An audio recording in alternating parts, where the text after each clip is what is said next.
બિહાર વિધાનસભા ચૂંટણીમાં આરજેડીની કારમી હાર બાદ પાર્ટીમાં રાજકીય ઉથલપાથલ અને ત્યારે આરજેડી વડા લાલુ પ્રસાદ યાદવની પુત્રી અને પૂર્વ લોકસભા ઉમેદવાર રોહિણી આચાર્યએ શનિવારે રાજકારણ છોડવાની જાહેરાત કરી। તેના પરિવાર સાથેના સંબંધો તોડવાની પણ વાત કરી। રાબડી દેવીના નિવાસ સ્થાનેથી બહાર નીકળીને મીડિયા સમક્ષ વાત કરી અને કહ્યું, મારો કોઈ પરિવાર નથી, હું જવાબદારી લેવા માંગતી નથી।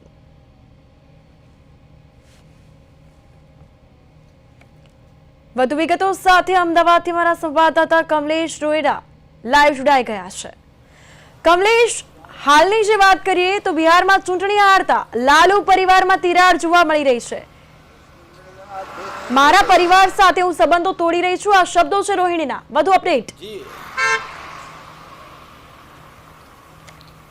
જી, જે રીતે હું તમને અત્યારે જણાવી દઉં કે આરજેડી જે રીતે આરજેડીના ઇતિહાસને જોઈએ તો છેલ્લા લગભગ 20 થી 25 વર્ષ સુધી આરજેડીએ બિહાર ઉપર એક અથ્થું શાસન કર્યું છે।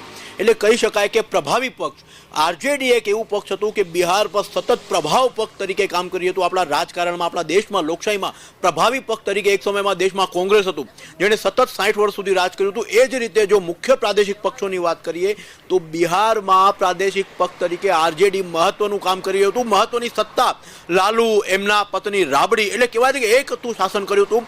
ત્યારે આટલી હદે સત્તા ભોગવી ચૂકેલું અને ત્યારે એમની આવનારી પેઢી એટલે કે તેજસ્વી અને તેજ પ્રતાપ એની ઉપર છેલ્લા કેટલાય સમયથી રાજ્યના લોકો હોય, હરીફો હોય કે એમના નજીકના લોકો હોય, લાલુ જેવું શાસન ફરી એકવાર ઈચ્છતા હતા, લાલુને ફરી એકવાર તેજસ્વીમાં જોઈ રહ્યા હતા।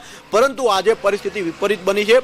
તેજસ્વી એક બાદ એક સમાન ચૂંટણીઓ હારી રહ્યા છે, તો કે તેજસ્વી પોતે પોતાની સીટ બચાવી ચૂક્યા છે, પરંતુ એમની માથે સમગ્ર રાજ્યની જવાબદારી હતી, રાજ્યની દાવેદારી હતી, તેજસ્વી ઉપર નેતૃત્વ હતું। તમામ બિહારમાં રહીને પોતાના લોકોને, ગઠબંધનના લોકોને, નેતાઓને, ધારાસભ્યોને અને એની સાથે રહેલા મંત્રી, અગાઉ મંત્રીમંડળ ભોગવી ચૂકેલા સિનિયર નેતા અથવા તેમના વારસોને, કારણ કે તેજસ્વી પોતે પણ લાલુના વારિસ છે, એટલે ક્યાંક ને ક્યાંક એમાં તેજસ્વી ઊણા ઉતર્યા છે। અને આ વખતે તેજસ્વી એટલે કે આરજેડીની જો વાત કરીએ તો માત્ર 28 સીટો કે 30ની અંદર સમેટાઈ ગઈ છે, 243 સીટોમાંથી 28ની અંદર। અને કોંગ્રેસની જો વાત કરીએ તો માત્ર 4 કે 5 સીટોમાં કોંગ્રેસ સમેટાયું છે। એટલે જે રીતે જોવામાં આવે કે આ બંને પક્ષો એક સમયમાં એક હતું શાસન કરતા હતા, પ્રભાવી પક્ષ તરીકે આપણા દેશમાં ઓળખાતા હતા, પછી એ રાષ્ટ્રીય સ્તરે હોય કે રાજ્ય સ્તરે, બંનેની હાલત એટલી બધી ખરાબ થઈ ગઈ છે કે આજે એમના સગા સંબંધીઓ હોય, નજીકના હોય, નેતાઓ હોય, ધારાસભ્યો, કાર્યકર્તાઓ ક્યાંક ને ક્યાંક આરજેડી સાથે અલગ થવાની કોશિશ કરી રહ્યા છે। રાહુલ ગાંધી ઉપર આક્ષેપો થઈ રહ્યા છે। જે રીતે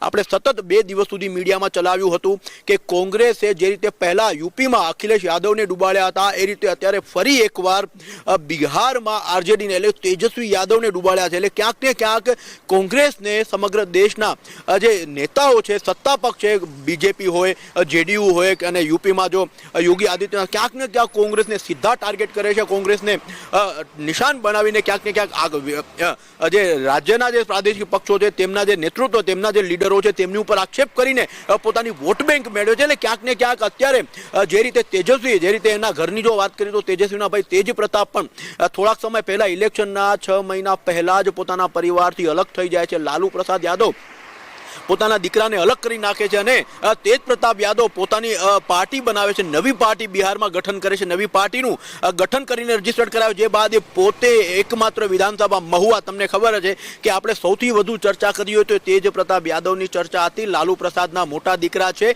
તેજ પ્રતાપ યાદવ, મહુવામાંથી આ વખતે ચૂંટણી લડી રહ્યા હતા, જે ત્યાંથી મજબૂત રીતે હાર્યા છે। એટલે કે એટલી મોટી હાર એમને મળી છે કે જેના લીધે સમગ્ર બિહારમાં સોપો પડ્યો છે। લાલુ પ્રસાદ યાદવને બી ક્યાંક ને ક્યાંક દુઃખ થયું છે કે એમનો દીકરો, જો કે રાબડી દેવીનું નિવેદન સામે આવ્યું હતું કે મારા બંને દીકરા ફતેહ કરશે, મારા બંને દીકરા આગળ આવશે, કારણ કે એક માં છે, પોતાના દીકરા પ્રત્યે હંમેશા સારું જ વિચારવાની। પરંતુ તેજ પ્રતાપની હારને જોઈને, ક્યાંક ને ક્યાંક આરજેડીની સ્થિતિને જોઈને આજે તેમના તમામ સાથી પક્ષો ક્યાંક ને ક્યાંક અલગ થઈ રહ્યા છે। આવનારા સમયમાં એવા પણ સમાચાર આવે કે રાહુલ ગાંધી કોંગ્રેસ આરજેડીથી અલગ થઈ ગયું છે, અથવા આરજેડી એવું ઈચ્છે છે કે બીજી વખત કોંગ્રેસની સાથે ન રહી અને પોતે સ્વતંત્ર લડીને ક્યાંક ને ક્યાંક પોતાની સીટો બચાવીએ, પોતાનો પ્રભાવ બચાવીએ અને ક્યાંક ને ક્યાંક લોકોની દિશામાં, લોકોના કાર્યો કરીને પોતાની સરકાર બનાવવાનું કામ જો આવનારા દિવસોમાં તેજસ્વી કરે તો નવા નહીં। હાલ તો હાર્યા બાદ આપણે જે રીતે જોયું છે, હાર્યા બાદ ક્યાંક ને ક્યાંક વિપક્ષ હોય, વિરોધ પક્ષો હોય, તમામ લોકોને ક્યાંક ને ક્યાંક ફાટા પડતા હોય છે। બીજી બાજુ જો એનડીએ ગઠબંધનની વાત કરીએ તો એનડીએ ગઠબંધનમાં સતત ઉજવણીનો માહોલ છે, ખુશીનો માહોલ છે। આપણે જોઈ રહ્યા હતા